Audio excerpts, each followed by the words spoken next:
Pernah nggak kamu ngalamin momen kecil yang aneh? Waktu kamu lagi dalam keadaan tenang, semuanya biasa aja. Lalu kamu buka sosial media cuma sebentar dan dalam satu tarikan nafas ada sesuatu yang berubah dalam diri kamu. Selamat datang di Sadar Circle bareng aku, Irene The Journal. Tempat kamu pulang ke diri sendiri lewat journaling, mindfulness, dan refleksi diri. Bukan kejadian besar, gak ada masalah apa-apa, tapi ada sebuah perasaan yang turun perlahan, seperti ruang di dalam dada tuh menyempit setengah langkah. Perasaan ini muncul ketika kamu ngelihat teman lama lagi liburan, atau ada yang baru nikah, baru dapat promosi, atau ada yang lagi posting rumah pertamanya. Dan gak tahu kenapa pagi yang tadinya ringan berubah jadi berat. Kayak ada sesuatu yang mengerut di dalam. Perasaan halus yang gak bisa dijelasin, tapi kamu tahu perasaan itu tuh ada.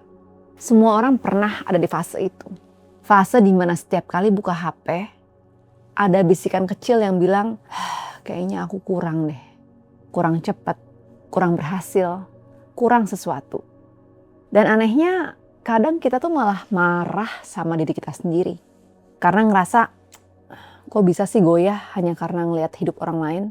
Sampai akhirnya kamu duduk sebentar sambil bertanya pelan dalam hati. Kenapa pencapaian orang lain bisa begitu mengguncangku? Pertanyaan itu bukan tanda kelemahan. Pertanyaan itu justru adalah pintu. Pintu untuk memahami apa yang sebenarnya terjadi di dalam diri kita ketika dunia luar bergerak begitu cepat. Tarik nafas. Kita coba masuk pelan-pelan ya. Setiap kali kita ngelihat pencapaian seseorang, yang muncul di dalam diri kita tuh bukan cuma satu rasa. Ada banyak lapisan yang kadang bercampur jadi satu. Yang pertama mungkin adalah rasa iri yang menyayap. Iri yang rasanya seperti ada tekanan di dada. Iri yang membuat kamu ngerasa kalah sebelum kamu sempat memproses apapun juga. Rasa iri yang berbisik, harusnya aku bisa nih kayak gitu. Rasa itu membuat kamu menjauh dari diri sendiri. Seolah kamu lagi berdiri di luar kehidupan kamu, menonton orang lain berlari sementara kamu ketinggalan. Tapi ada juga sisi lain yang sering tertutup oleh rasa itu. Sisi yang lebih lembut, lebih jujur. Sisi yang sebenarnya sedang berkata, aku tuh kagum dan mungkin aku pengen sesuatu yang mirip kayak itu. Ini bukan iri yang menyakitkan. Ini iri yang mengajak kamu untuk mendekat dan bilang ada sesuatu dari hidup orang itu yang menyentuh bagian dalam diriku. Dan ini yang sering kita salah pahami. Kita kira semua rasa iri tuh jelek. Padahal sebagian iri hanyalah bentuk kekaguman yang belum menemukan bahasa. Energi mentah yang kalau diarahkan dengan benar bisa jadi bahan bakar perubahan. Jadi sebelum kamu buru-buru menilai diri sendiri, coba tanya pelan, rasa iri ini sedang melukai aku atau sedang memberi petunjuk? Kadang jawabannya jauh lebih lembut dari yang kamu bayangin. Sekarang kita masuk ke bagian yang lebih penting. Gimana menghadapi perasaan itu tanpa melawannya? Setiap kali kamu scrolling dan tiba-tiba ada rasa yang menusuk, coba berhenti sebentar. Bukan buat kabur, bukan buat memaksa diri jadi bijak, tapi buat memberi ruang. Tarik satu nafas lebih panjang. Taruh HP, lalu tanya pelan, apa yang sebenarnya muncul barusan? Kadang jawabannya adalah rasa kecil. Kadang rasa kecewa pada diri sendiri. Kadang mungkin rasa lelah, rindu. Apapun itu, biarkan jawabannya muncul tanpa kamu harus koreksi.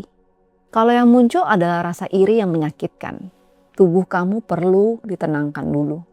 Gak perlu dirubah, gak perlu diselesain, cukup diakuin aja. Tapi kalau yang muncul adalah kekaguman halus, di balik iri itu berarti ada kualitas seseorang yang sedang berbicara padamu. Bukan hasilnya, tapi jejak effortnya. Dan disinilah perbandingan mulai berubah bentuk. Bukan lagi soal kenapa aku belum kayak dia sih, tapi bagian mana dari hidupnya yang sebenarnya menyentuh hatiku. Apakah itu konsistensinya, keberaniannya, cara dia memulai dari nol, cara dia begitu percaya diri, atau cara dia berani bangkit dari kegagalan. Saat kamu ngedenger itu, tiba-tiba energi perbandingan menjadi lebih jernih, lebih manusiawi, lebih bisa kamu pegang tanpa rasa sakit. Sekarang kita masuk ke praktek yang akan membuat perubahan nyata. Aku menyebutnya the next right feeling. Bukan langkah besar, bukan rencana panjang, hanya satu hal sederhana. Ubah rasa menjadi gerakan kecil. Setiap kali ada kekaguman yang muncul, coba tanya, kalau aku ikuti rasa ini, langkah paling kecil apa yang bisa aku ambil hari ini? Kecil, rendah tekanan, tapi selaras. Kalau kamu kagum dengan orang yang rajin olahraga, mungkin langkahmu cuma jalan 5 menit.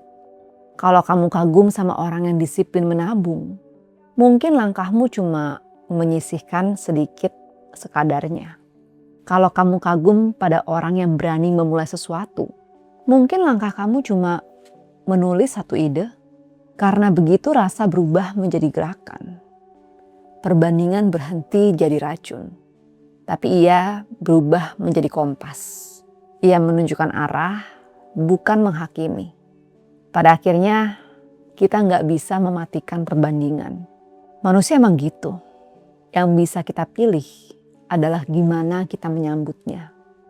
Dan setiap kali kamu memilih untuk melihat dengan lembut, dunia digital nggak lagi terasa seperti tempat yang menguras energi. Ia berubah jadi ruang untuk mengenal diri sendiri dengan lebih jujur. Terima kasih udah menemani perjalanan ini pelan-pelan. Sampai ketemu di momen hening berikutnya.